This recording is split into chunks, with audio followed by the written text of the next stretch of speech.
mustahil masuk Madinah. Sampai hari ini sejak doa Nabi belum pernah ada penyebaran cacar di Madinah. Sedangkan cacar di mana-mana di dunia ini menyebar, Pak.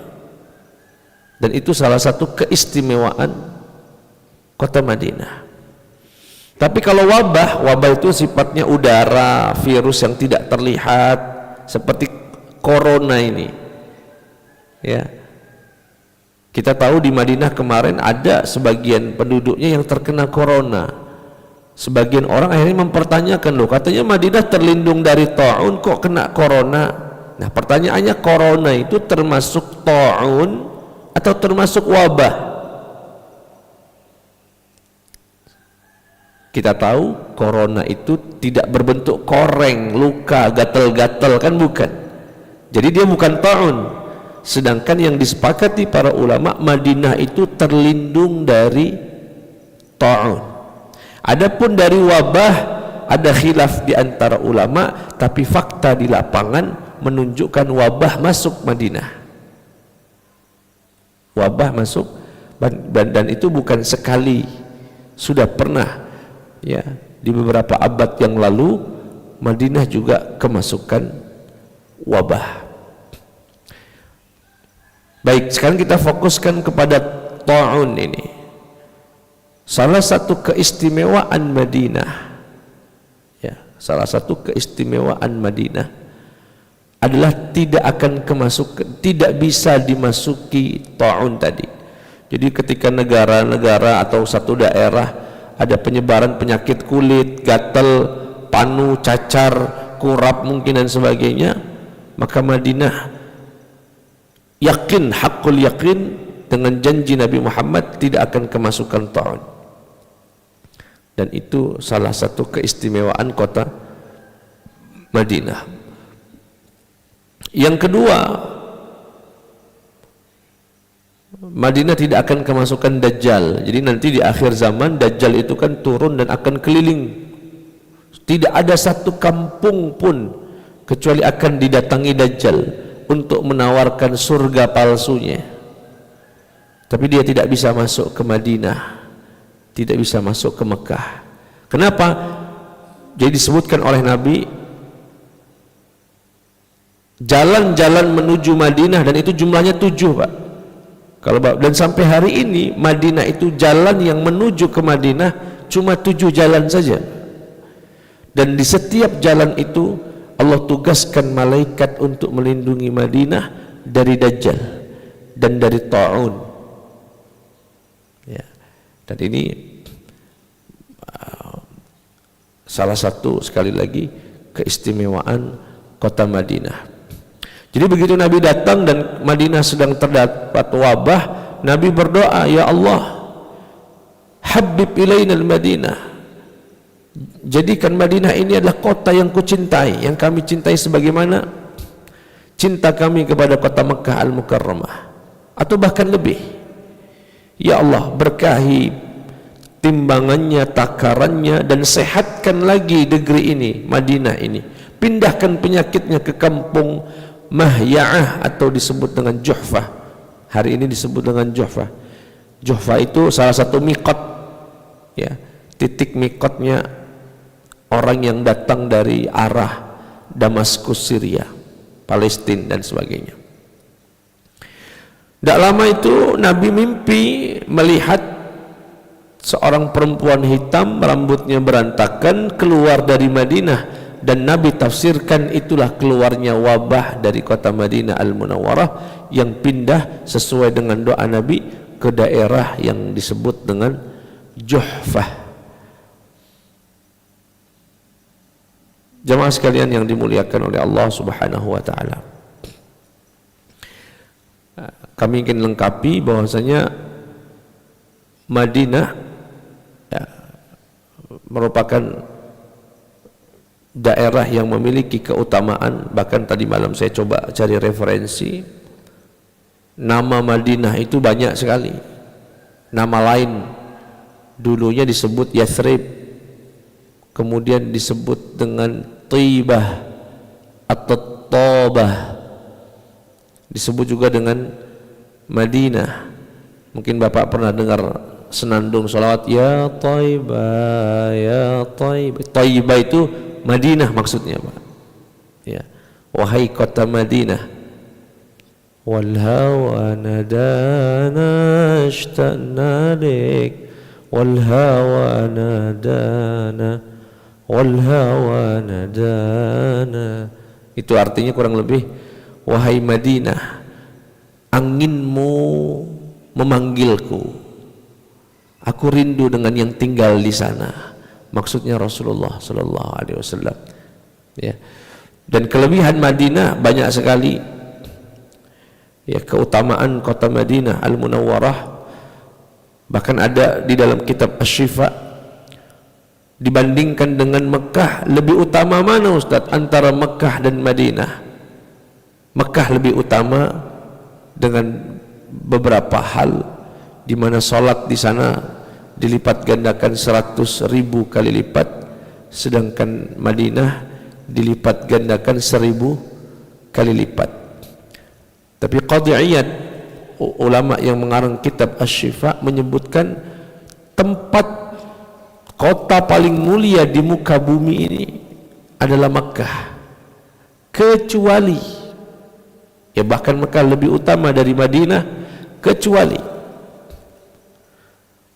lahatnya Nabi Muhammad sallallahu alaihi wasallam, makamnya Nabi, maka itu lebih mulia dari Mekah.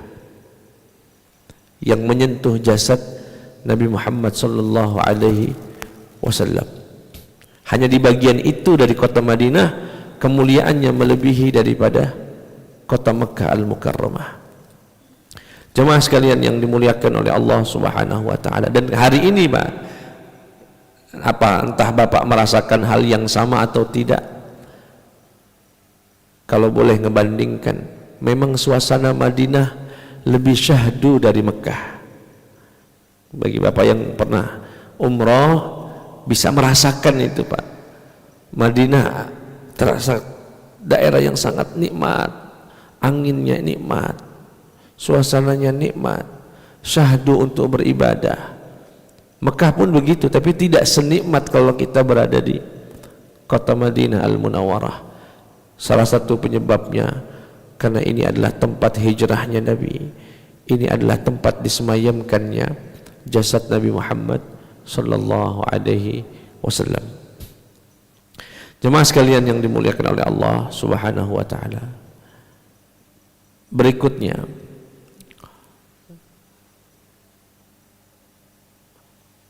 An Abdullah bin Zaid radhiyallahu anhu anna Rasulullah sallallahu alaihi wasallam, bahwasanya Rasulullah sallallahu alaihi wasallam pernah berkata, inna Ibrahim harrama Makkah, sesungguhnya Ibrahim telah menjadikan Makkah negeri yang haram, negeri yang mulia. Wa inni haramtul Madinah, sedangkan aku Nabi Muhammad yang menjadikan Madinah menjadi negeri yang haram, negeri yang mulia. Wa da'autu laha fi muddiha, dan aku berdoa untuk Madinah fi muddiha wa sa'iha, dalam timbangan dan takarannya, mislama da'a Ibrahimu li Makkah, sebagaimana doanya Ibrahim untuk kota Makkah. Jemaah sekalian yang dimuliakan Allah Subhanahu wa taala, kita lanjutkan tentang kisah disyariatkannya azan. Disyariatkannya azan. Disebutkan oleh Abdullah bin Zaid ibni Abdi Rabbih radhiyallahu anhu, seorang sahabat bernama Abdullah bin Zaid, lamma amara Rasulullah sallallahu alaihi wasallam bin naqus yu'mal liyadrib bihi lin-nas li jam'i as-salati tafa bi wa ana na'im rajulun yahmilu naqusan fi yadihi faqultu ya Abdullah atabi'u an-naqus qala wa ma tasna'u bih qultu nad'u bihi ila as-salah. Jadi Pak, ini terkait sejarah disyariatkannya azan. Ketika Rasulullah sallallahu alaihi wasallam pindah ke Madinah, hijrah ke Madinah, itu kan sudah disyariatkan salat, karena Isra Mi'raj itu terjadi kurang lebih 1 tahun setengah sebelum hijrah ke Madinah. Jadi sholat itu Isra Mi'rajnya Nabi sudah terjadi 1 tahun setengah kurang lebih sebelum hijrahnya Nabi ke Madinah. Artinya Nabi ketika pindah ke Madinah sudah ada syariat sholat 5 waktu, tapi belum ada syariat azan. Setibanya di Madinah, karena penduduk ini banyak, makin banyak, akhirnya sahabat itu mendatangi Nabi dan meminta, ya Rasulullah, sepertinya sudah saatnya umat Islam itu punya cara memanggil orang sholat. Kira-kira gimana caranya? Akhirnya Nabi mengajak para sahabat bermusyawarah. Pendapat yang pertama berkata, ya Rasulullah, bagaimana jika memanggilnya dengan bunyi trompet? Ditolak sama Nabi karena meniru Yahudi. Bagaimana dengan lonceng? Ditolak karena meniru Nasrani. Bagaimana dengan cara dikibarkan bendera dengan naik gedung rumah kemudian kibarkan bendera agar orang yang jauh tahu waktu sholat sudah datang? Ini pun ditolak karena nanti bagaimana dengan sahabat yang tunanetra, yang buta, tidak bisa lihat. Akhirnya rapat saat itu tidak mendapatkan jawaban. Untuk sementara waktu azan ya menggunakan semacam kentongan, Pak. Keliling orang ya menggunakan kentongan untuk mengingatkan kaum muslimin datangnya waktu sholat agar sholat berjamaah bersama Nabi. Setelah itu ya, walaupun dalam riwayat ini disebutnya adalah lonceng, ada seorang sahabat yang dimimpikan Allah Subhanahu wa taala, mimpi dia. Nah, ini ceritanya. Aku mimpi melihat seseorang sedang menepuk lonceng keliling Madinah. Kemudian aku tanya, apakah kamu jual lonceng itu? Kata Abdullah bin Zaid, dalam mimpinya bertemu orang laki-laki yang sedang keliling Madinah ngentongin lonceng tadi. Ditanya sama Abdullah bin Zaid, "Attabi'un naqus?" Apakah kamu mau jual lonceng itu? Laki-laki yang dalam mimpi itu berkata, "Wa ma tasna'u bihi?" Memang untuk apa kamu beli lonceng saya? "Nad'u bihi ila shalah." Aku mau manggil orang untuk sholat. Kemudian laki-laki itu berkata, "Maukah kamu aku ajarkan sesuatu yang lebih baik daripada bunyi lonceng itu?" Mau. Begini, kalau kamu mau manggil orang sholat, katakan Allahu Akbar, Allahu Akbar, Allahu Akbar, Allahu Akbar. Asyhadu an la ilaha illallah, asyhadu an la ilaha illallah, asyhadu anna Muhammadur Rasulullah, asyhadu anna Muhammadur Rasulullah. Hayya 'alas shalah, hayya 'alas shalah, dan seterusnya sampai dengan la ilaha illallah. Aku pun bangun di pagi hari, kata Abdullah bin Zaid, setelah mendapat mimpi itu, aku lapor ke Nabi terkait apa yang aku lihat dalam mimpi. Kemudian Nabi berkata, "Coba apa yang diajarkan kepadamu?" Diberitahukanlah kepada Nabi Muhammad. Kemudian Nabi berkata, "Innaha la ru'ya haqqin." Ini adalah mimpi yang benar insyaallah. Faqum, bangunlah, ma'a Bilalin, dengan bersama Bilal. Ajarkan Bilal. Bilal, sini. Abdullah bin Zaid, ajarkan apa yang diajarkan laki-laki itu dalam mimpimu kepada Bilal. Karena Bilal, fa innahu anda sautan minka. Karena Bilal suaranya lebih bagus dan lebih lantang daripada suaramu. Setelah diajarkan, kemudian Bilal lah yang azan untuk pertama kali. Jadi yang mimpinya namanya Abdullah bin Zaid, tapi yang mengumandangkan azan adalah sahabat Bilal. Dan ini adalah azan pertama dalam Islam, sehingga di Indonesia orang yang azan disebut Bilal. Padahal Bilal itu bukan bahasa Arab yang artinya tukang azan atau kalau orang yang azan namanya muazzin. Tapi kenapa di Indonesia disebutnya Bilal? Sebagai nisbat kepada seorang sahabat yang pertama kali azan untuk kaum muslimin, yang diajarkan oleh seorang sahabat yang mimpi, ya, diajarkan bagaimana cara memanggil orang sholat. Akhirnya Bilal azan dengan suara yang lantang, penduduk Madinah dengar itu. Salah satu yang mendengar adalah sahabat Umar ibnul Khattab. Begitu Umar dengar, loh kok mimpi mirip mimpi saya. Rupanya Umar ini lebih dulu dimimpikan. Akhirnya Umar bergegas sembari menarik pakaiannya, sorbannya, mendatangi Rasulullah dan berkata, "Walladzi ba'atsaka bil haqq." Demi Allah yang telah mengutusmu dengan kebenaran ya Rasulullah, sungguh aku telah melihat dalam mimpiku seperti apa yang ku dengar dari Bilal barusan. Apa kata Nabi? Falillahil hamd. Alhamdulillah. Ini menegaskan mimpi ini benar-benar mimpi yang benar. Sejak hari itu cara memanggil orang sholat dengan cara dikumandangkan azan sampai hari kiamat. Jadi azan yang kita dengar tiap subuh, tiap azan itu Pak, awalnya dari mimpi seorang sahabat bernama Abdullah bin Zaid. Jamaah sekalian yang dimuliakan Allah Subhanahu wa taala. Dan yang pertama kali azan adalah sahabat Bilal bin Rabah. Nah, ada yang menyebutkan dari rapat Nabi tadi, rapat untuk menentukan cara manggil orang sholat sampai mimpi, itu kurang lebih 21 hari Pak jedanya. Ya, karena deadlock rapat saat itu tidak didapatkan pendapat yang bisa diambil.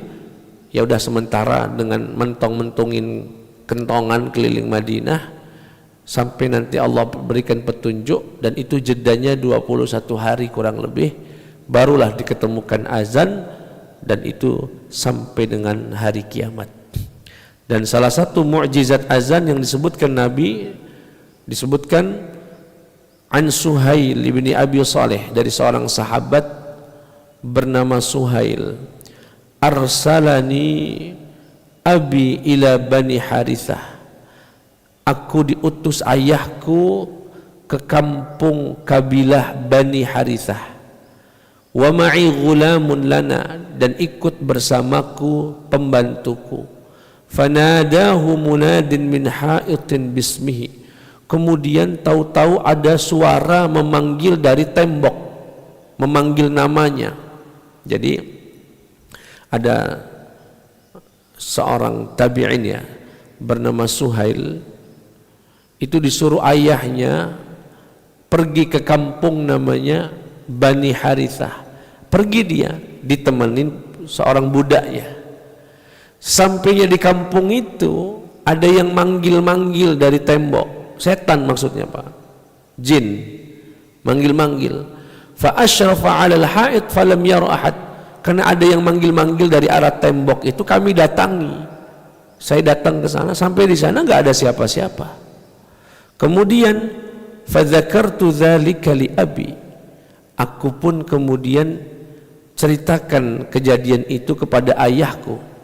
Faqal idza sami'ta sautan fanadi bis salah fa inni sami'tu Abu Hurairah yuhadditsu an Rasulillah inna syaitan idza nudiya bis salati walla walahu husas.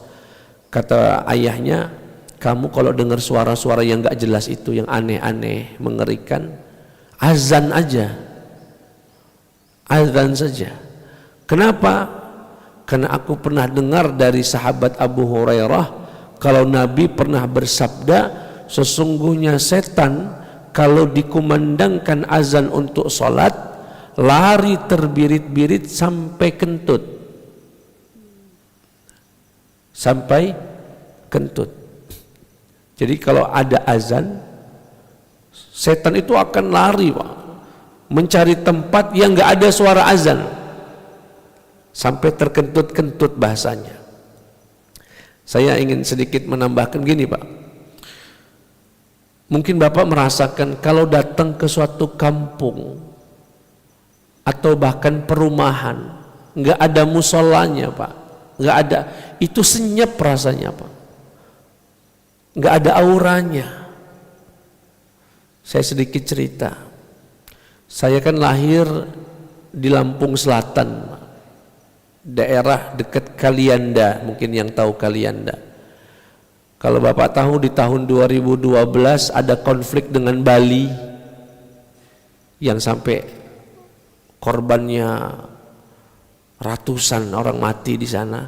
Itu sebelah kampung kami. Jadi di sana itu ada kampung namanya Napal dan Bali Nuraga. Itu satu kecamatan Hindu semua Pak, pura semua, ya pura semua. Sebelahnya kampung Muslim. Saya pernah suatu hari jalan-jalan ke sana dan ban saya bocor. Akhirnya nambahlah di rumah orang Hindu. Datang waktu maghrib Pak, nggak ada azan sama saya. Rasanya kayak tinggal di abad keberapa lah Pak. Gelap, senyap, nggak ada aktivitas. Hewan, mohon maaf, babi keliling kemana-mana, anyep sekali. Saya rasa pengen cepat keluar. Begitu sudah ditambal saya keluar, masuk ke kampung Muslim, suara ngaji dari masjid-masjid itu Pak. Suasananya hidup, auranya ada.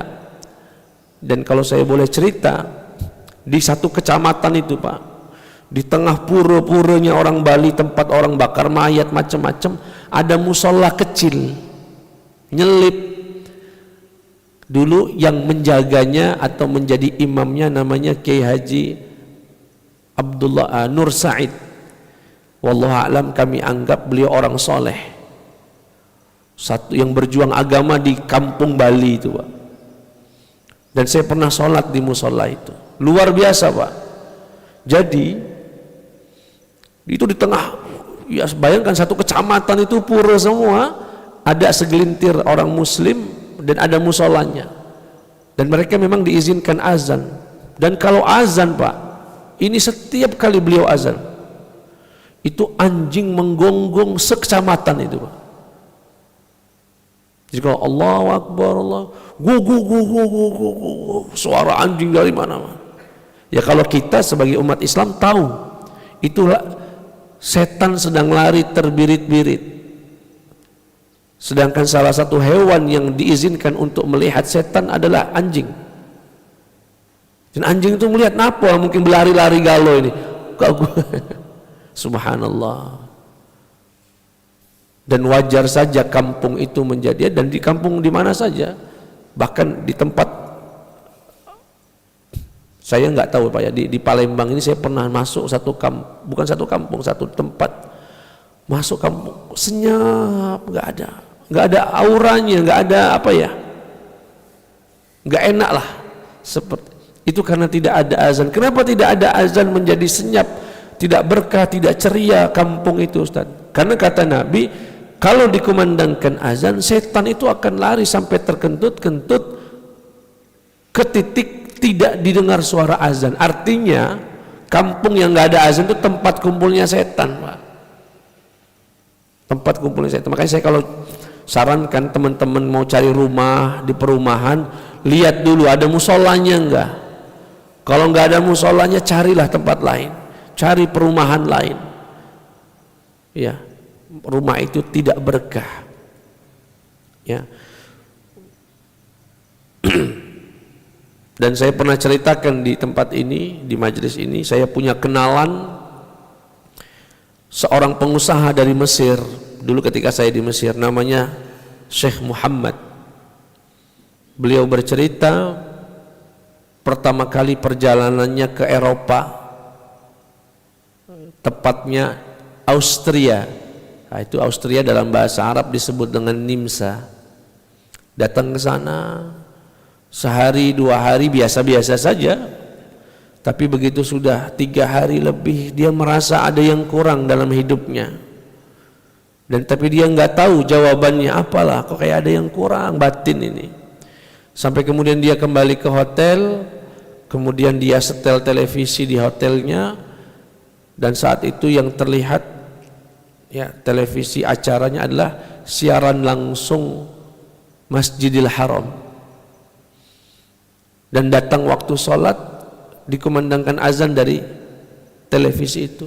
Begitu azan Allahu Akbar, tek hati itu Pak, rupanya yang kosong dari hatinya berapa hari ini, dia sudah nggak dengar azan hampir seminggu. Sudah hampir seminggu tidak mendengar azan. Nah kita ini mungkin menganggap azan itu biasa-biasa, kan tiap hari dengar.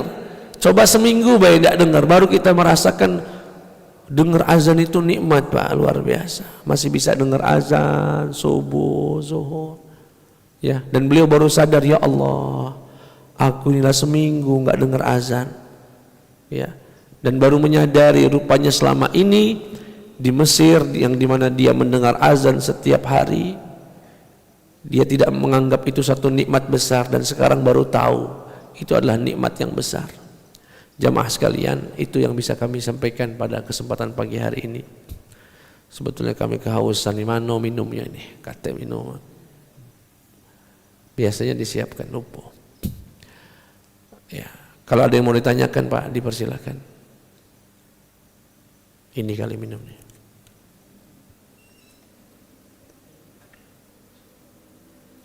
Ya, silakan.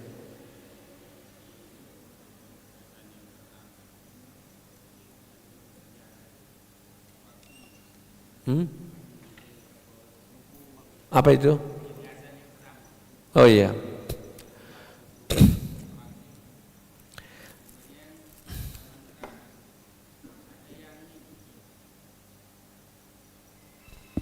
Kalau dengar azan minta kecil ke pelumo kan, banyak terjadi sekarang Ustaz.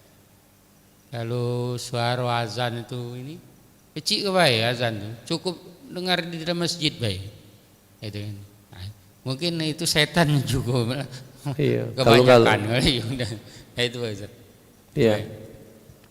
Ustaz pengen tahu aja ya, itu azan yang pertama kira-kira azan apa lah? Tidak ada keterangannya azan apa, tapi bisa dianalisa itu zuhur. Kenapa? Ingat tadi riwayatnya, ketika saya mimpi di malam hari, keesokan harinya saya lapor ke Nabi. Pagi-pagi berarti Pak. Lapor ke Nabi pagi Pak, pagi-pagi. Begitu ketemu Nabi, Nabi begini. Ya sudah, mana Bilal? Sempat diajarkan dulu. Setelah diajarkan baru disuruh azan. Begitu azan, Bilal dengar langsung mendatangi Nabi. Besar kemungkinan itu adalah sholat zuhur, karena dia menceritakan ke Nabinya pagi hari. Ya, itu yang pertama. Yang kedua, bagaimana dengan orang yang dengar azan minta dikecilkan, gitu ya? Ya, kalau apakah ini ada setannya misalnya?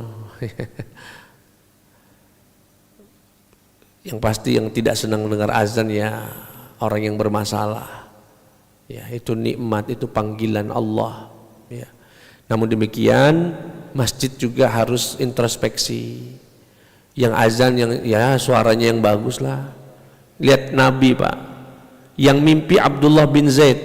Kalau logika sederhana kita kan yang mimpi dia ya dialah yang azan. Tapi kan Nabi enggak. Justru Nabi nyuruh Bilal belajar. Kenapa? Nabi ngasih tahu suaranya lebih bagus. Ini kadang-kadang ada jamaah semangat pengen dapat pahala surga, jalur azan, suara jelek, pendek napas, cempreng bulu, azan subuh-subuh. Oi, wong ini kata yang lain apa? Itu gerutunya itu bukan ke azannya Pak, ke orang ini ya, mohon maaf Pak ya. Jadi pengurus masjid tidak ada salahnya, seperti halnya dia memperhatikan imam sholat, perhatikan juga muadzin, ya, seorang Bilal, biar lebih tersentuh ya, dan lain sebagainya. Saya itu tinggal, tadi saya katakan tinggal di kampung dulu Pak ya, itu banyak dulu Pak kisah orang masuk Islam hanya karena azan subuh saja. Ya bayangkan suasana kampung itu kan hening Pak ya. Tahu-tahu ada masjid satu di kota, di kampung itu azan menggema subuh-subuh, suaranya bagus, Allahu Akbar. Itu orang-orang Nasrani yang dengar itu. Ini sedang hatinya sedang kosong, sedang ya lagi jernih-jernihnya gitu ya.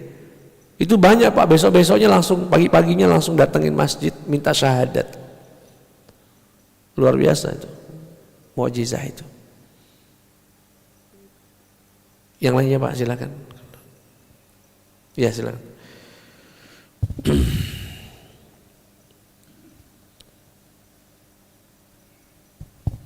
Bismillahirrahmanirrahim. Kota Mekah itu kan dikatakan kota haram, Madinah juga haram, karena dua kota yang mulia disebut haramain. Sementara dari segi hukum babi itu haram, zina haram. Nah, saya sebenarnya sudah lama agak bingung Ustaz. Dua hal yang beda sifat tapi penyebutannya sama-sama haram gitu. Mohon penjelasan Ustaz. Iya. Ustaz, masjid disebut Masjidil Haram. Masjid Nabawi juga haram, makanya disebut dengan haramain, dua haram. Kemudian mohon maaf, babi haram. Lah kok sama gitu ya. Begini Pak, dalam bahasa Arab kata haram itu bermakna satu, bisa jadi titik temunya tidak boleh didekati, terjaga, itu maknanya. Tidak boleh didekati, garis miring, terjaga gitu ya. Itu makna haram. Sekarang kita coba praktekkan. Istri itu terjaga dan gak boleh didekati orang lain. Bahasa Arabnya harim. Ini harim aneh gitu ya.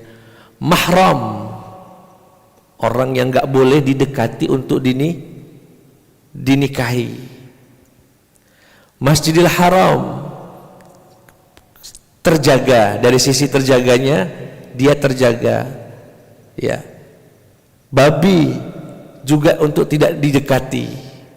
Jadi ya, dari cuma bedanya Masjidil Haram terjaga karena dimuliakan, babi tidak boleh didekati karena diharamkan ya, karena ya madaratnya, mafsadahnya. Jadi semua yang ada kaitannya dengan haram, ada kata haramnya Pak, ha, ra, mim, itu mengandung makna terjaga, tak boleh didekati, ada makna kemuliaan, itu makna-maknanya. Makanya orang yang dimuliakan disebutnya apa Pak? Ayyuhal muhtaram. Para ulama al-muhtaram, al-mukarram, muhtaram itu ada hak juga. Maksudnya yang dimuliakan. Ya, itu juga haram. Kira-kira jelas Pak ya? Ya, jadi dalam bahasa Arab itu dan dalam bahasa Indonesia juga ada yang disebut dengan sinonim, antonim. Itu yang kita pelajari di bahasa Indonesia. Dalam bahasa Arab itu Pak, ada yang namanya mutaradif, itu sinonim. Ada yang disebut mutadad, itu namanya antonim, yakni lawan kata. Ada yang disebut dengan mushtarakul lafzi. Mushtarak lafzi itu satu lafalnya maknanya banyak. Lafalnya satu, tapi maknanya banyak. Ada mushtarak maknawi. Mushtarak maknawi itu lafalnya banyak, tapi punya makna yang sama, gitu ya, punya titik temu. Nah ini termasuk itu Pak, punya titik temu dari semua makna. Saya kasih contoh lain Pak ya, biar mudah. Seluruh kata dalam bahasa Arab yang ada huruf jim dan nun, jim dan nun, ada sekali lagi jim, nun, nunnya dua kali, nun, itu mengandung makna tertutup. Contoh, makhluk namanya jin. Kenapa disebut jin? Karena tertutup, gak kelihatan. Surga bahasa Arabnya apa Pak? Jannah, karena gak kelihatan hari ini. Orang gila disebutnya apa Pak? Majnun. Kenapa? Tertutup pikirannya. Yang di dalam rahim perempuan hamil, janin, karena gak kelihatan. Jadi namanya beda-beda tapi punya unsur titik samanya, yaitu makna tertutup. Jin, majnun, jannah, ya, janin, gitu ya. Sama seperti haram itu. Punya makna, haram itu punya makna tidak boleh didekati. Masjidil Haram nggak boleh didekati orang musyrik. Babi nggak boleh didekati orang muslim. Perempuan, istri, harim nggak boleh didekati suami orang laki-laki lain. Mahram nggak boleh didekati. Jadi ada titik temunya. Nah, itu saking luasnya bahasa Arab. Dalam bahasa Arab setiap ada kata shin, qaf mengandung makna terbelah. Shin, qaf, ya, itu mengandung makna terbelah. Keriput itu terbelah nggak Pak? Ada belahan, syukuk namanya. Ya. Apartemen itu dibelah-belah nggak? Disekat-sekat nggak Pak? Itu bahasa Arabnya syuqqah, syukok. Jadi ada makna terbelah aja, udah disebutnya shin qaf. Saudara kandung, syaqiq, itu kayak belahan jiwa saya Pak, syaqiq. Itu bahasa Arabnya syaqiq. Hadza akhi syaqiq, ini saudara kandung saya, ya, dan lain sebagainya, dan lain sebagainya. Cukup Pak? Cukup Pak ya? Ya. Satu lagi Pak. Oh iya. Saya ingin menanyakan tentang Dajjal tadi, ya, Ustaz. Aku juga belum kenalan sama Dajjal. Iya. Dajjal ini merupakan apalah? Apakah berupa manusia atau berupa jin atau ada makhluk lain? Dan Dajjal ini ada satu atau satu kelompok sehingga dia bisa menguasai dunia. Ini tolong dijelaskan Ustadz, terima kasih. Iya.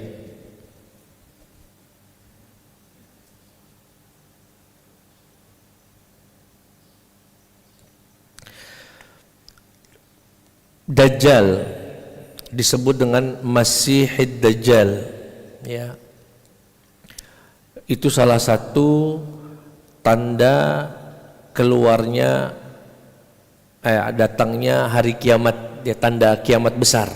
Jadi kiamat kecil itu tandanya sampai ratusan Pak, tapi kalau kiamat besar hanya 10 atau 11 tandanya. Salah satunya adalah kemunculan Dajjal. Pertama, Dajjal sendiri itu dari golongan apa? Setan Pak. Dajjal itu setan, bercirikan nanti bermata satu, ya. Kemudian tertulis di dalam keningnya kafir, kafaro di sininya.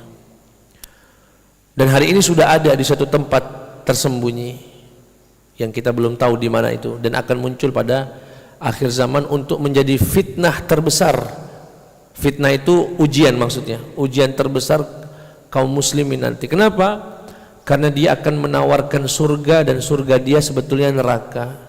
Sebentar Ustaz, kalau jin itu katanya tidak nampak. Apakah jin berupa pacak manusia? Menampakkan diri. Jin pacak menampakkan diri, ya. Jin itu Pak salah satu makhluk yang diberikan kelebihan Allah menampakkan dan merubah dirinya, ya. Dan malaikat juga begitu. Cuma bedanya apa Ustadz? Malaikat dengan jin sama-sama diberikan bukan kelebihan ya, ya semacam kemampuan untuk merubah. Jin bisa merubah diri, malaikat bisa merubah dirinya. Malaikat pernah datang dalam bentuk laki-laki ke Nabi, gitu ya. Nah, cuma bedanya dua hal, dua perbedaan antara jin dengan malaikat. Yang pertama, malaikat kalaupun berubah hanya dalam bentuk yang baik. Kalau jin saat berubah bisa dalam bentuk yang baik ataupun yang buruk. Bisa jadi babi, bisa jadi anjing, bisa jadi kucing. Tapi kalau malaikat nggak mungkin jadi babi. Yang kedua ini yang unik, Pak. Kalau malaikat merubah dirinya menjadi manusia misalnya, kemudian ada yang melukai, ada yang bunuh, itu tidak terdampak pada hakikat malaikatnya. Tapi kalau jin misalnya berubah jadi kucing dan kita bunuh kucing itu, matilah jinnya. Paham Pak maksudnya ya? Jadi kalau dia sudah merubah wujud itu ya tergantung di apoke kira-kira. Jadi jin itu bisa merubah dirinya. Dajjal itu dari iblis yang nanti bisa merubah dirinya. Dan memang bentuknya disebutkan Nabi ya seperti hewan, ya seperti tapi berbulu yang sangat banyak, jidatnya nanti bertuliskan kafir, matanya satu, datang ke setiap, diberikan kelebihan, keliling ke bumi ini, hidup di bumi ini 40 hari, ya bisa masuk seluruh kampung di seluruh dunia ini kecuali Mekah dan Masjidil Haram untuk menawarkan mau nggak surga. Siapa yang nggak mau, berbondong-bondong akan, padahal itu neraka. Apakah mau neraka? Padahal itu surga. Dan saat itulah Allah turunkan Nabi Isa alaihi salam terakhir untuk membunuh Dajjal. Kemudian sekarang yang ngaku-ngaku Dajjal banyak. Yang terakhir ini yang di India, siapa namanya, Sai Baba, ya Sai Baba. Bukan kecinian Dajjal mah itu, bahan kecil batukan buloh. Itu bukan, itu prediksi saja ya, Nabi Isa belum turun dan sebagainya. Kemudian cara melindungi kita ya, agar terlindungi dari fitnah Dajjal yang disebutkan ulama ada dua cara. Yang pertama membaca 10 ayat dari surat Al-Kahfi setiap hari. Yang kedua membaca doa sebelum salam, Allahumma inni a'udzubika min azabi jahannam wa min azabil qabri wa min fitnatil masihid dajjal. Ya, masihi ya, Allahumma inni a'udzubika min azabil, Allahumma inni a'udzubika min azabi jahannam wa min azabil qabri wa min fitnatil mahya wa mamat wa min syarri fitnatil masihi ad-dajjal. Dengan dua itu insyaallah kita akan terlindungi. Pada intinya dia syaitan, Pak ya, syaitan yang pacak berubah wujud. Ya. Terakhir galau ini, terakhir. Ya, satu ya, silakan. Seandainya kita ditakdirkan oleh Allah untuk hidup di masa nanti Imam Mahdi muncul, apa kita wajib berbaiat kepada beliau semua, kita tinggalkan dunia ini? Karena kalau kita masih hidup biasa aja, mungkin kita termasuk pasukan Dajjal kan? Apa kita wajib semua berbaiat kepada beliau? Iya, nanti ketika di akhir zaman sebelum turunnya Dajjal dan Nabi Isa alaihissalam, bumi ini akan dipenuhi dengan keadilan, Pak. Seluruh akan merasakan keadilan, bahkan saat itu saking adilnya semuanya makmur sejahtera, orang mau bayar zakat pun nggak dapat mustahiknya, sampai nggak ada yang nerima zakat lagi, saking makmur semua, Pak. Dan itu saat itu dipimpin oleh seorang imam satu. Jadi umat ini nanti, negara yang sekarang pecah-pecah, Indonesia macam-macam, itu nanti akan bersatu di bawah satu kepemimpinan dan semuanya akan membaiat beliau menjadi imam. Siapa beliau? Imam Mahdi Al-Muntazar, Imam Mahdi yang ditunggu-tunggu. Siapa Imam Mahdi Al-Muntazar ini? Salah satu keturunan Nabi Muhammad dari jalur Sayyidina Al-Hasan. Sayyidina Hasan ya. Itu nanti, dan ini yang menunjukkan keturunan Nabi itu sampai hari ini nyambung, Pak, nggak putus, nggak seperti yang lagi viral mutus ke nasabnya Nabi, ya. Itu nyambung. Buktinya apa? Imam Mahdi nanti itu berasal dari keturunan Sayyidina Al-Hasan. Tapi jangan, banyak juga yang ngaku Mahdi, Pak. Di Masjidil Haram sudah 2 kali atau berapa kali orang ngaku Mahdi. Ya, itu nggak mungkin. Nggak mungkin Imam Mahdi muncul. Kita masih ribut-ribut main ini, Pak. Masih nak pemilihan pulau 2024. Masih ada Gerindra, masih ada PDI, masih ada apa lagi Nasdem, macam nggak kaget. Imam Mahdi sudah nggak begini. Kayaknya sih nggak ketemu kayaknya kita ini. Ya, tanda-tanda itu ya mungkin nggak lama lagi, tapi nggak tahu apakah kita merasakan atau tidak. Dan kalau kita memang ditakdirkan tadi bahasa, ya kita akan membaiat Imam Mahdi. Tapi jangan Mahdi yang sembarangan, bukan KW. Mahdi yang betul-betul. Ya. Ya, nanti mau lebih detailnya ini masalah kiamat ini ya ada babnya sendiri sebetulnya. Mungkin nanti cari ustadz yang bisa jelaskan hari kiamat. Ya. Jadi saya disebut ustadz hari kiamat lagi. Ya, tanda-tanda kiamat. Saya kira itu, semoga Allah Subhanahu wa taala melindungi hati kita, melindungi iman kita, menutup hidup kita dengan dengan iman, dengan Islam. Allahumma ahsin aqibatana fil umuri kulliha wa ajirna min khizyid dunya wa adzabil akhirah. Rabbana atina fid dunya hasanah wa fil akhirati hasanah wa qina adzaban nar. Sallallahu ala sayyidina Muhammad wa ala alihi wa sahbihi wasallam. Walhamdulillahi rabbil alamin. Wassalamu alaikum warahmatullahi wabarakatuh.